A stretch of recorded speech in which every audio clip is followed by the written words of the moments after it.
Good morning বন্ধুরা and welcome back to Sarika's lifestyle. সকাল 10:45 বাজে। এখন আমি রেডি হচ্ছি, যাব ছেলেকে নিয়ে স্কুলে। আর আজকের ওয়েদারটা কিন্তু সম্পূর্ণ অন্যরকম একটা ওয়েদার। আজ কিন্তু পুরো মেঘলা আকাশ, গরমটা রয়েছে কিন্তু সেই রোদের তেজটা নেই। পুরো মেঘলা আকাশ, মনে হচ্ছে কোথাও বৃষ্টি হচ্ছে।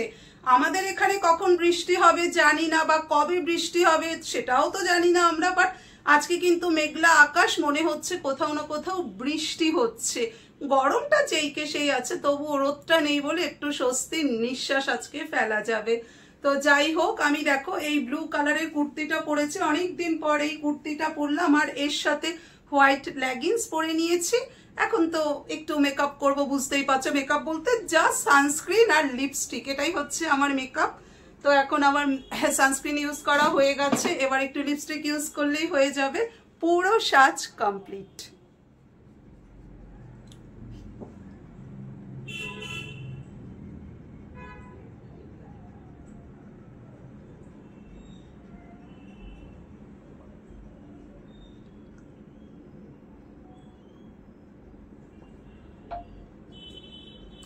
সাজ আমার কমপ্লিট হয়ে গেল। বেশি সাজুগুজু করি না, সে তো তোমরা জানোই। তো যাই হোক, আমার সাজুগুজু কমপ্লিট হয়ে গেল। এবার জাস্ট ঘড়ি পরবো আর ছেলেকে নিয়ে বেরিয়ে যাব স্কুলের উদ্দেশ্যে। ছেলেকে স্কুলে দিয়ে বাড়ি চলে এসেছি, আর আসার সময় না আজকে দুধের প্যাকেট নিয়ে এসেছি। মানে সকালবেলা আমি জিও মার্টের দুধ অর্ডার করেছিলাম, ওদের কাছে স্টক ছিল না বলে দিতে পারিনি। তো আমি ছেলেকে স্কুলে দিয়ে আসার সময় এই যে দেখো 3 প্যাকেট দুধ নিয়ে এসেছি। এবার এই দুধ প্রথমে ফুটিয়ে নিয়ে তারপর একটু চা খাবো। মনটা চা চা করছে, চা খাবার। আজকের ওয়েদারটা এত ভালো, সেই রকম একটা গরম নেই, তার মধ্যে মেঘলা ওয়েদার। মেঘলা, গরমটাও কম আছে। অন্য সময় মেঘলা ওয়েদারে একটু ভ্যাপসা গরম থাকে, কিন্তু এখন দেখছি গরমটা একটু কম আছে, বেশ ভালো লাগছে কিন্তু আজকের ওয়েদারটা।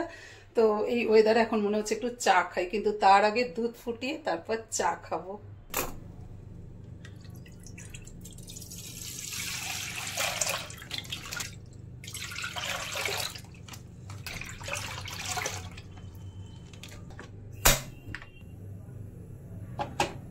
দুধ বসিয়ে দিয়েছি, দুধ ফুটে গেলে নামিয়ে নিয়ে তারপর চা বসাবো।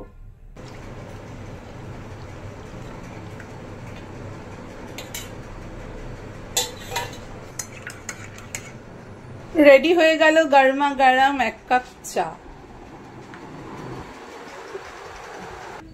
চা নিয়ে বসে পড়লাম। অনেকদিন পর এই সময় চা খাচ্ছি, কারণ আজকে যেহেতু ওয়েদারটা এত ভালো, তার জন্য মনে হলো না এখন একটু চা খাওয়া যাক। তো চা খেয়ে তারপর স্নান করতে যাব। তার আগে আজকে আমাকে টয়লেট ক্লিন করতে হবে। টয়লেট ক্লিন করে তারপর স্নান করতে যাব, কিন্তু তার আগে চাটা ফিনিশ করে নিই। এখন কটা বাজে বলো তো? পুরো দুপুর 3টে বাজে। আমার কিন্তু স্নান করা, টয়লেট ক্লিন করা, লাঞ্চ করা সবকিছু কমপ্লিট হয়ে গেছে। এখন আবার ক্যামেরা অন করে তোমাদের সাথে কথা বলছি। ভাবলাম একটু শোবো, তারপর মনে হলো না অনেকদিন টিভি দেখি না, তো এবার একটু টিভি দেখা যাক আজকে। আমার বাড়িতে প্রথম কথা টিভি এমনিতেই কম চলে, কারণ বুঝতেই পারছো তুতানের পড়াশোনার একটা প্রেশার রয়েছে। ক্লাস 9 বলে কথা, পড়াশোনার প্রেশারের জন্য টিভি খুব কম ছাড়া হয় আমার বাড়িতে। আর যেটুকু চলে টিভি সেটা হচ্ছে শুধুমাত্র খেলা দেখার জন্য।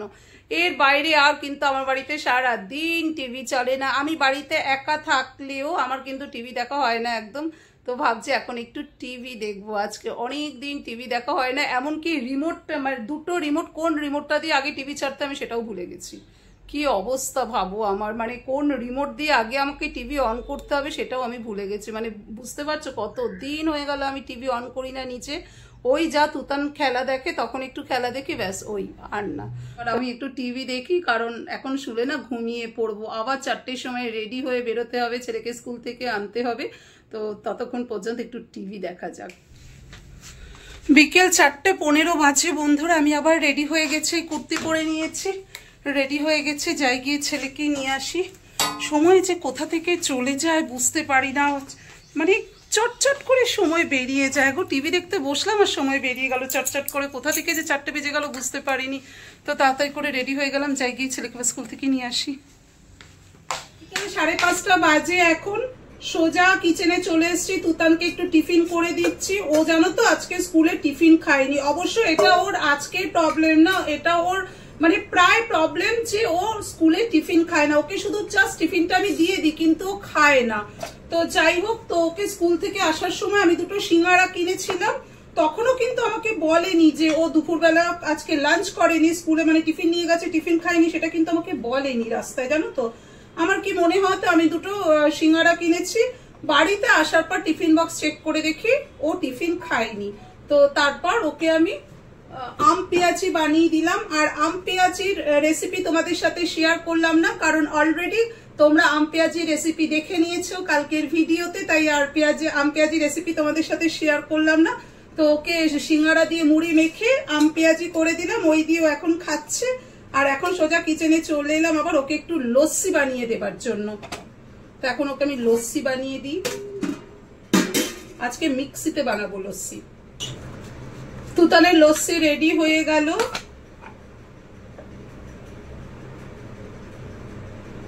আমি কিন্তু একদম জল ছাড়া লস্যি করি, পুরোটাই এই যে হাফ গ্লাসের মতো। তুতানকে লস্যি দিয়ে দিলাম, ও খাচ্ছে।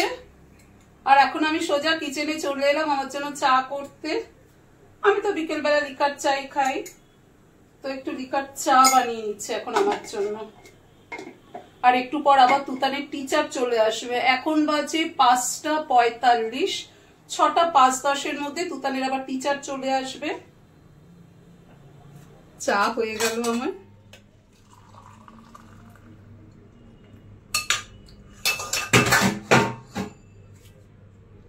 লিকার চা আমার রেডি হয়ে গেল।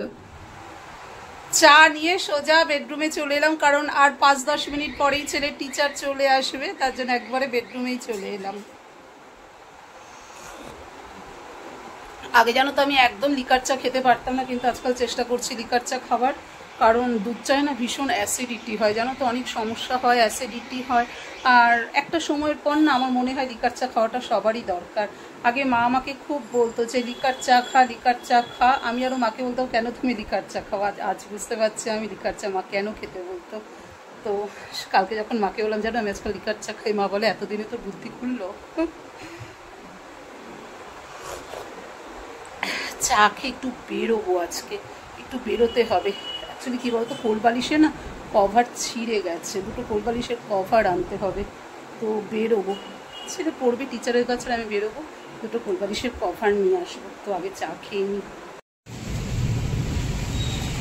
তখন তোমাদের বললাম না বেরোবো, তুতানের টিচার এসছে, তুতান পড়বে আর আমাকে বেরোতে হবে, কোলবালিশের কভার কিনতে হবে, কিন্তু বেরোতে পারলাম না জানো তো, বৃষ্টি শুরু হয়ে গেছে। কি আর করব, বেরোতে পারলাম না। তো এখন কটা বাজে, এখন 8:40 বাজে। পার্থ এখনো অফিস থেকে আসেনি, ওকে ফোন করলাম, ও বেরিয়ে গেছে, মানে অন দা ওয়ে, কিছুক্ষণের মধ্যে ও চলে আসবে। আর তুতান এই যে পড়ছে। তো এবার আমি কিচেনে চলে যাব ডিনার বানাতে। আজকে ডিনারে আছে আমাদের, মানে ডিনারে আছে মানে থাকবে রুটি আর তার সাথে আলু ভাজবো, এটাই হবে আজকে আমাদের ডিনার। তো এখন রুটি আছে, জানো তো সকালবেলা রুটি করেছিলাম, তো রুটি আছে, এখন আমাকে আলু ভাজতে হবে। তো আলু ভাজবো। আর তুতান ম্যাগি খাবে আবদার করেছিল, তার জন্য জিও মার্ট থেকে এই যে এই 2 মিনিট কি 3 মিনিট হলো ম্যাগি দিয়ে গেছে, ও রাত্রে ম্যাগি খাবে। কারণ ওই যে তোমাদেরকে বললাম না যে সারা দুপুর ও না খেয়েছিল, তো বাড়িতে এসে মুড়ি সিঙ্গারা আর ওই আম পেঁয়াজি খেয়েছিল, ওর পেট ভরে গেছে। তো বলছে রাত্রে আমি একটা ম্যাগি খাবো, আমি আর রুটি খাবো না। আমি বললাম ঠিক আছে চলো তাহলে। তো যখন খাবে না বাচ্চা, জোর করে তো লাভ নেই। তো এখন আলু ভাজবো আর দই পাতবো। দুধ আরেকবার গরম করে নিলাম, সকালবেলা তো একবার গরম করেছিলামই, মানে ফুটিয়েছিলাম, আরেকবার দুধটা ফুটিয়ে নিলাম, ঠান্ডা হবে তারপরে দই পাতবো। তো এখন আগে আলুটা ভেজে নিই, তার আগে আলু কাটতে হবে, আলু ভাজার জন্য আলু কাটতে হবে। ডিনার বানানো হয়ে গেছে বন্ধুরা, আর পার্থ অফিস থেকে চলে এসেছে। আর এদিকে তো কন্টিনিউ গুড়ি গুড়ি বৃষ্টি হয়ে চলেছে, ওয়েদার কিন্তু অনেক ঠান্ডা হয়ে গেছে, সেই গরমটা নেই। জানি না কালকে সকালে কি হবে, আগের দিনের মতো হবে কিনা জানি না, তবে আজকে রাত্রে ভালো ঘুম হবে, এটা ভালোই বোঝা যাচ্ছে। উইদাউট এসিতে আজকে আমাদের ঘুমটা কিন্তু বেশ ভালোই হবে। তো চলো তাহলে এবার ব্লগটা আমি এখানেই অফ করছি, কারণ এরপর ডিনার করে শুয়ে পড়বো। তো তাহলে চলো ব্লগটা এই পর্যন্তই। এই ব্লগের কোনো অংশ যদি তোমাদের একটু ভালো লেগে থাকে অবশ্যই do like, comment, share and subscribe. Bye bye, love you.